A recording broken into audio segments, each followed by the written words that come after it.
И наконец, на сегодня завершающее видео. Шейник, как видим, ну вот, нормальными размерами. То есть размеры у нас вот так все четко. Размер у нас, длина клинка 9,9. Смотрите, старое клеймо, сделано давно.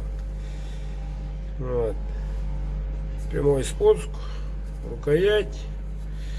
Ну вот, благодаря округленностями крутится вот так.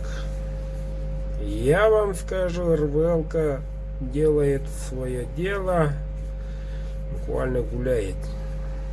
Ну вот таким должен быть шейник. Не скажешь маленьким, не скажешь большим. Самое удобное, а главное, на шее с замком. На шее сидит незаметно, на груди, вернее. Не болтается, не дребезжит, не капает. Достал спокойненько, поработал, засунул обратно. Всегда теплее и сухо, в чистом месте. Заказывайте, мужики, заказывайте.